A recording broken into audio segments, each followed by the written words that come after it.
Profits and gains of business और profession. इस head of income के इनकम टैक्स ट्रीटमेंट को समझने से पहले हमें बिजनेस और प्रोफेशन के बीच में डिफरेंस समझ लेना चाहिए।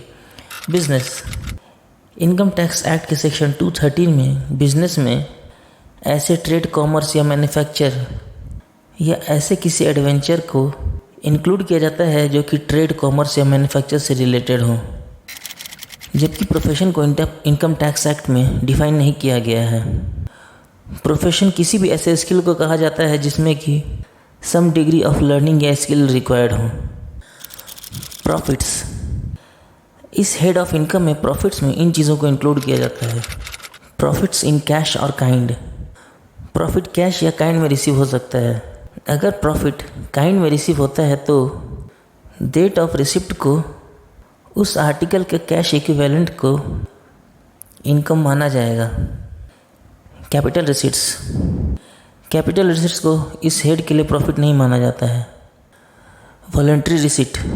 अगर कोई आदमी किसी प्रोफेशनल को बिना किसी ऑब्लिगेशन के उसके प्रोफेशन या बिजनेस के अंतर्गत कुछ पेमेंट करता है तो उसे उसका इनकम माना जाएगा।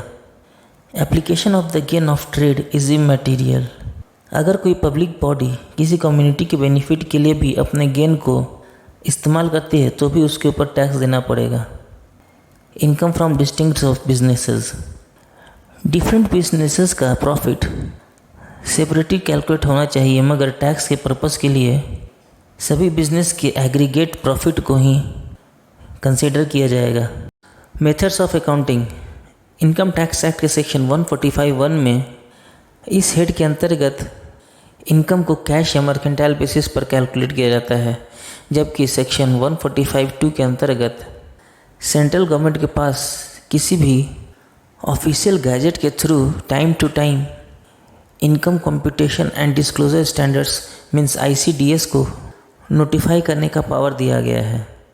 ये ICDS सभी SSCs एक्सेप्ट इंडिविजुअल्स और हिंदू अनडिवाइडेड फैमिली के सभी SSCs पर एप्लीकेबल होता है। सेक्शन 145(b) के अंतर्गत किसी SSC को सेंट्रल गवर्नमेंट, स्टेट गवर्नमेंट या फिर किसी अदर अथॉरिटी के द्वारा मिलने वाला subsidy, grant, cash incentive, duty drawback, waiver, concession या किसी भी तरह का रिइंबर्समेंट को उसका इनकम माना जाएगा। Income chargeable under this head. First, किसी भी बिजनेस या प्रोफेशन के द्वारा होने वाला इनकम। किसी भी पर्सन को किसी भी इंडियन कंपनी को मैनेज करने के लिए या फिर किसी भी फॉरेन कंपनी का इंडिया में अफेयर्स को मैनेज करने के लिए मिलने वाला कॉम्पेंसेशन या फिर किसी दूसरे तरह का पेमेंट। थर्ड, किसी भी ट्रेड, प्रोफेशन या बिजनेस के रिलेटेड मेंबर्स के द्वारा कोई स्पेसिफिक सर्विस प्रोवाइड करने पर उन्हें होने वाला इनकम। फोर्थ, किसी भी SSC को एक्सपोर्ट बिजनेस पर मिलने वाला incentive. Fifth, value of any benefit और परक्विजिट।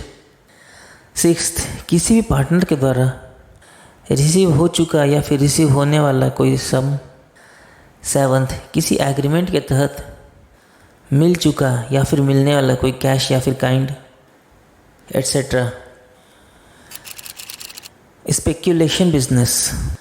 अगर कोई SSC अन्य बिजनेस के साथ साथ कोई स्पेकुलेशन बिजनेस भी कर रहा है तो उसे उसके दूसरे बिजनेस से अलग समझा जाएगा और उस बिजनेस पर होने वाले लॉस को वह दूसरे बिजनेस के प्रॉफिट से सेट ऑफ नहीं कर सकेगा। स्पेकुलेटिव ट्रांजैक्शन किसी भी ऐसे ट्रांजैक्शन को कहते हैं जिसमें किसी भी कमोडिटी के परचेज या सेल का कॉन्ट्रैक्ट अल्टीमेटली एक्चुअल डिलीवरी के बिना ही सेटल कर दिया जाता है। इन ट्रांजैक्शंस को स्पेकुलेटिव ट्रांजैक्शंस में नहीं रखा जाता है। Hedging contracts in respect of raw materials और merchandise. Hedging contracts in respect of stocks and shares. Forward contract, trading in derivatives, trading in commodity derivatives. अब हम इस हेड ऑफ इनकम पर अवेलेबल डिडक्शंस को देख लेते हैं। इस हेड ऑफ इनकम पर अवेलेबल डिडक्शंस सेक्शन 30 से 37 तक मेंशन किए गए हैं। सेक्शन 30 के तहत deduction amount paid on account of rent, rates, taxes, repairs.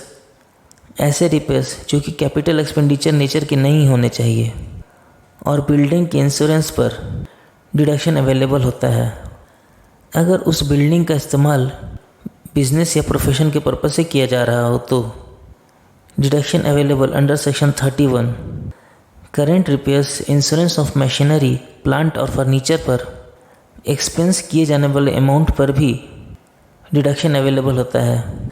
Section 32 depreciation, business और प्रोफेशन के लिए यूज़ होने वाले एसेट पर होने वाले डिप्रिसिएशन पर भी डिडक्शन अवेलेबल होता है। Section 35 expenditure on scientific research, business से रिलेटेड किए जाने वाले साइंटिफिक रिसर्च पर होने वाले एक्सपेंसेस पर भी डिडक्शन अवेलेबल होता है।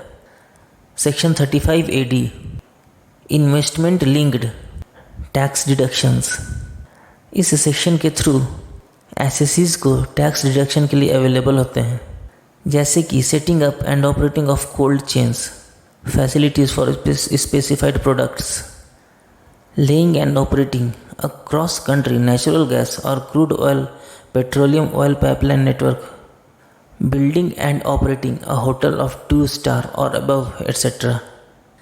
सेक्शन 35D के तहत किसी इंडियन कंपनी या other resident non corporate assessees द्वारा बिजनेस स्टार्ट होने के 5 साल के पीरियड तक इनकर किए जाने वाले प्रीलिमिनरी एक्सपेंडिचर्स पर।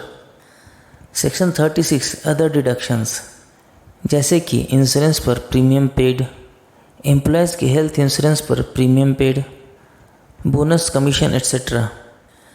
सेक्शन 37 रेसिड्यूरी एक्सपेंसेस, इस सेक्शन में ऐसे एक्सपेंडिचर्स को रखा जाता है जो कि 30 से 36 के बीच में मेंशन नहीं होते हैं, लेकिन उसके भी सर्टेन स्पेसिफाइड कंडीशंस होते हैं। सेक्शन 40 में ऐसे एक्सपेंडिचर्स को मेंशन किया गया है जो कि डिडक्टिबल नहीं होते हैं। Section 41 profits chargeable to tax, इस सेक्शन में ऐसे रिसीट्स को मेंशन किया गया है जिसे इनकम ही कंसिडर किया जाता है। इन रिसीट्स पर टैक्स चार्जेबल होते हैं। सेक्शन 44 AB के तहत ऐसे लोगों को मेंशन किया गया है जिसका अकाउंट्स को ऑडिट करवाना ज़रूरी होता है। तो इस तरह से हम यह देखते हैं कि इस हेड ऑफ इनकम के तहत डिफरेंट इनकम्स को रखा जाता है और उन पर डिडक्शंस भी सर्टेन कंडीशंस के हिसाब से अवेलेबल होते हैं।